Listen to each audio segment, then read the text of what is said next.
कुंती और उसके पुत्रों की रक्षा करो। मुझे शत्रु से उनके प्राणों का भय है प्रभु।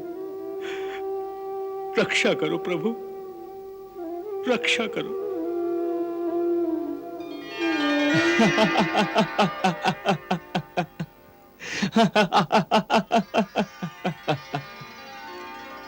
क्या हुआ? किस पर हंस रहे हो? हंस रहा हूं ये देखकर कि एक परम ज्ञानी भी कितनी जल्दी विचलित हो जाता है,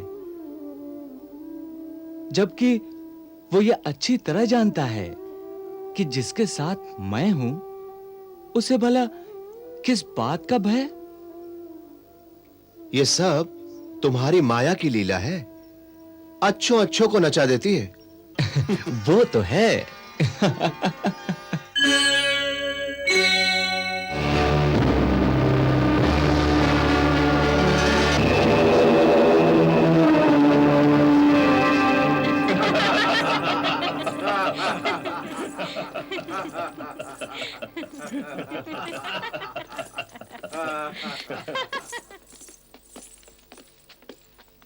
ये नकुल का कक्ष है। जी।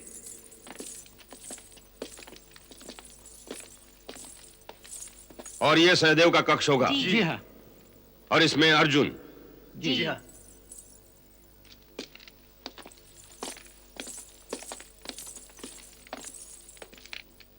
और ये भीम का निवास होगा। जी।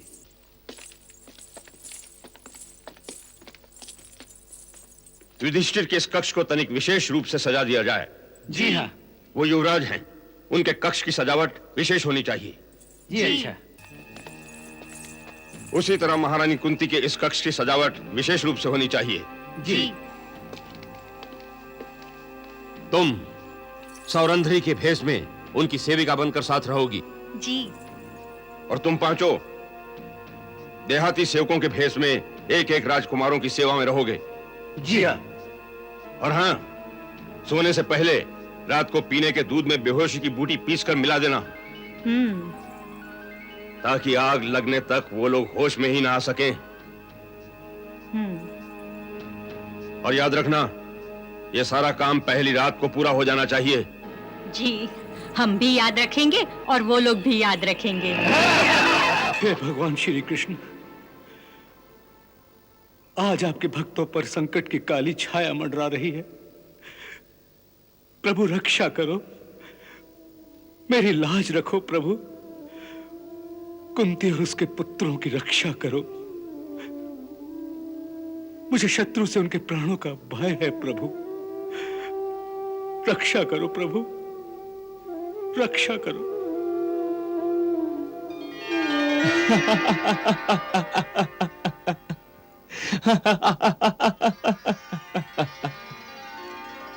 क्या हुआ?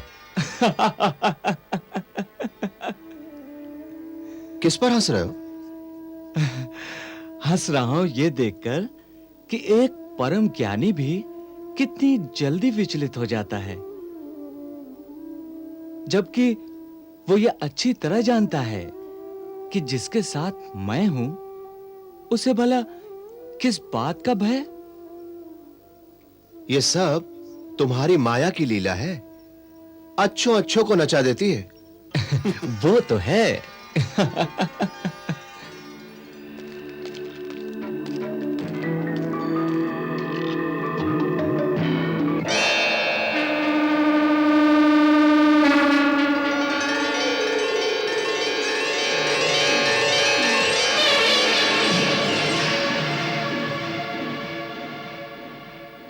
यह सुरंग यहां से उस लाक्षागृह तक होनी चाहिए। वे लोग जब उस घर को आग लगाएंगे तो उनके सैनिक अवश्य उस मकान को चारों ओर से घेर कर खड़े रहेंगे, ताकि यदि पांडव किसी तरह बाहर निकलने की कोशिश करें तो उनके सैनिक उन्हें मारकर वहीं आग में फेंक दें। इसलिए मैं कहता हूं कि हमें उस घर से यह सुरंग यहां तक खोदनी चाहिए, ताकि यहां नदी के किनारे सुरंग से वो बाहर निकले और तुम उन्हें नाव में तत्काल बैठाकर यहां से नदी के उस किनारे ले जाओ। जी, आप ठीक कह रहे हैं, लेकिन इतनी लंबी सुरंग खोदने के लिए हमारे पास समय बहुत कम है। वह मैं जानता हूं, परंतु यह काम करना तो पड़ेगा। तुम इसी क्षण यहां से खुदाई आरंभ कर दो। उधर जब युवराज अपने साथियों के साथ वहां आ पहुंचेंगे तो मैं और मेरे साथ 2-3 साथी देहाती मजदूरों के भेष में वहां पहुंचकर उनका सामान अंदर ले जाने के बहाने घर के अंदर घुसकर वहां किसी अंधेरे कोने में छिपकर रात की प्रतीक्षा करेंगे। और यदि ऐसा मौका मिल गया तो हम भी अंदर से सुरंग खोदने की कोशिश करेंगे। देखो, सुरंग की दिशा निश्चित कर लो। आप लोग यहां से उत्तर पश्चिम की दिशा की ओर सुरंग की खुदाई करेंगे और हम लोग अंदर से दक्षिण पूर्व दिशा की ओर खोदेंगे। ठीक? जी। तो श्री गणेश करें।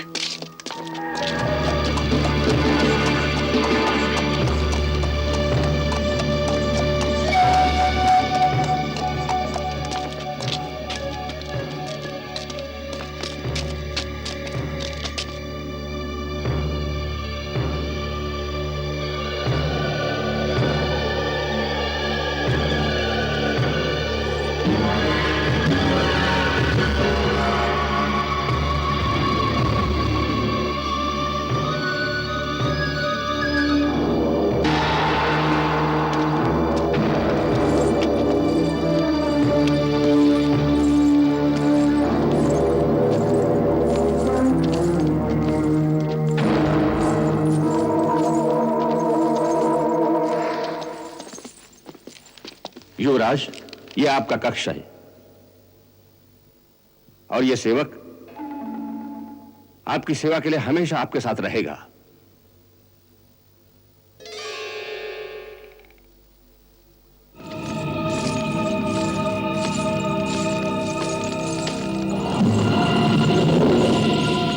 महारानी जी के लिए आपके साथ वाला कक्ष रखा है। महारानी जी, ये विश्वस्त दासी सैरंध्री बनकर आपकी हर प्रकार की सेवा करेगी।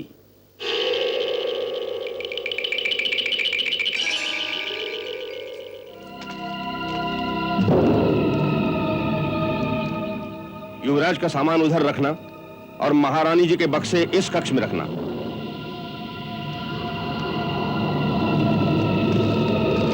आइए महारानी जी।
मेरे जाने के पश्चात तुम अंदर से किवाड़ बंद कर लेना और अपने अपने कक्ष के बाहर पहरे पर खड़े हो जाना, क्योंकि किसी भी राजकुमार को किसी भी समय किसी भी सेवा की आवश्यकता पड़ सकती है। उस समय तुम्हें तुरंत उपस्थित होना चाहिए, जिससे कि उन्हें किसी प्रकार का कोई शक ना हो। और सुनो, आधी रात के बाद तुम कोयल पंछी की आवाज 3 बार सुनोगे तो समझ लेना कि आग लगने ही वाली है। सो तत्काल बाहर निकलकर जितनी दूर भाग सको भाग जाना। हत्यारे, तूने हमारे सेवक की हत्या कर दी। तू भी जीवित नहीं रहेगा। राजकुमार, ये आपका सेवक नहीं, आपका शत्रु था। अपने प्राण बचाने के लिए तू झूठ बोल रहा है। तो भी जीवित नहीं रहेगा। मैंने अपनी आंखों से उसकी हत्या करते हुए देखा है। नहीं राजकुमार, मैं सत्य कह रहा हूँ। वो लोग आप सबकी धोखे से हत्या करना चाहते थे। इन झूठे बहानों से तू भी जीवित नहीं रहने वाला। राजकुमार, ये बहाना नहीं, सत्य है। ये एक बहुत बड़ा षड्यंत्र है। ये घर लाख से बनाया गया है, जिसे अभी आग लगा दी जाएगी। हमारा कार्यक्रम क्या निश्चित किया गया है? पूजा के लिए कब जाना होगा? कल संध्या काल में युवराज। प्रजाजनों से कब मिलना होगा? वो लोग तो आज ही आपके दर्शनों के लिए आना चाहते थे, परंतु हमने ये कहकर उन्हें रोक दिया कि युवराज 4 दिनों की लंबी यात्रा से पधारे हैं, उन्हें विश्राम करने दिया जाए। कल जब भी आपकी आज्ञा होगी, प्रजाजनों को आपके दर्शनों की अनुमति दे दी जाएगी। प्रातः संध्या वंदन के पश्चात जो कोई भी हमसे मिलना चाहे, हम उसका स्वागत करेंगे। पर देखिए, किसी को भी, चाहे वो छोटा हो या बड़ा, नगर सेठ हो या साधारण सेवक, किसी को भी हमसे मिलने में कोई रुकावट नहीं होनी चाहिए। राजभवन के द्वार सबके लिए खुले रहने चाहिए।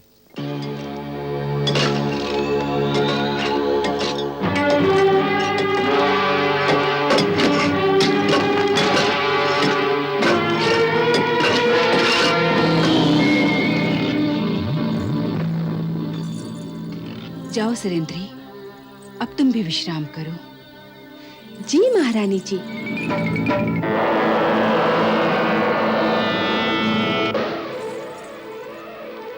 क्या बात है, बड़ी देर कर दी? वो बुढ़िया सो ही नहीं रही थी। मेरे तो हाथ थक गए उसके चरण दबाते दबाते। अरे मेरा भीम तो भोजन करके चित्त हो गया। अच्छा, अब बातों का समय नहीं है। सारा कार्यक्रम ध्यान से सुनो। अभी मैं जाता हूं और बाहर जाकर दूसरे साथियों को इकट्ठा करके तैयारी करता हूं। जी। मेरे जाने के पश्चात तुम अंदर से किवाड़ बंद कर लेना और अपने अपने कक्ष के बाहर पहरे पर खड़े हो जाना, क्योंकि किसी भी राजकुमार को किसी भी समय किसी भी सेवा की आवश्यकता पड़ सकती है। उस समय तुम्हें तुरंत उपस्थित होना चाहिए, जिससे कि उन्हें किसी प्रकार का कोई शक ना हो। और सुनो, आधी रात के बाद तुम कोयल पंछी की आवाज 3 बार सुनोगे तो समझ लेना कि आग लगने ही वाली है। सो तत्काल बाहर निकलकर जितनी दूर भाग सको भाग जाना, क्योंकि जब लाक्षागृह जल रहा होगा तो उसकी आग बहुत ही भयंकर होगी। अच्छा, अब मैं जाता हूं, तुम अंदर से किवाड़ बंद कर लो। जो आ गया, चलिए। चलो हम लोग भी सबके कक्ष में एक बार देख आएं, ये लोग आराम से सो रहे हैं कि नहीं। तुम जाओ, मैं नहीं जाती। वो बुढ़िया फिर से जाग गई तो फिर से चरण दबाने के लिए बोलेगी। मैं तो तब तक खाना खा लेती हूँ। अच्छी बात है, परंतु हम लोगों के लिए भी खाना बचा के रखना। तुमने क्या मुझे भीम की बहन समझ रखा है?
हत्यारे, तूने हमारे सेवक की हत्या कर दी।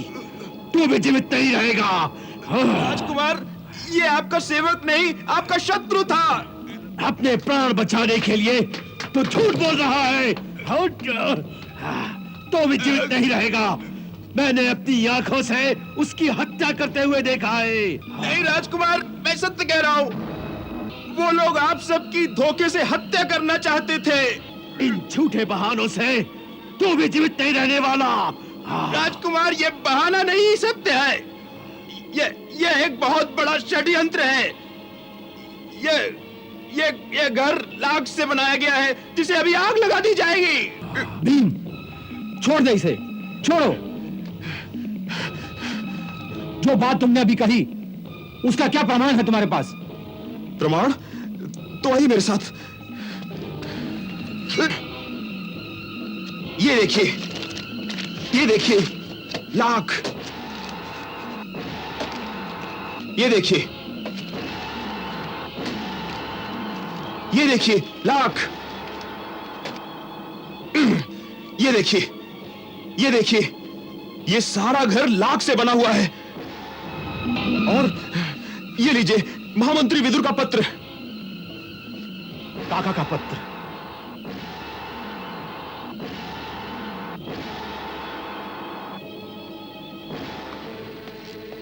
महामंत्री विदुर जी ने बार बार यही प्रार्थना की है कि आप तत्काल ब्राह्मणों के वेश बनाकर जितनी जल्दी हो सके हस्तिनापुर राज्य की सीमा से निकल जाइए। यदि दुर्योधन को पता चल गया कि आप इस लाक्षागृह से बच गए हैं, तो वो नगर नगर गांव गांव अपने सैनिक भेजकर आपकी हत्या का प्रयास करेगा। ठीक समय आने पर विदुर जी आपको प्रकट होने का संदेश भेजेंगे। अब आप कृपा करके ये वस्त्र धारण कीजिए। इतनी देर में हम इधर से सुरंग खोदते हैं, उधर दूसरी तरफ से हमारे आदमी सुरंग खोदते हुए यहां तक पहुंचने ही वाले हैं।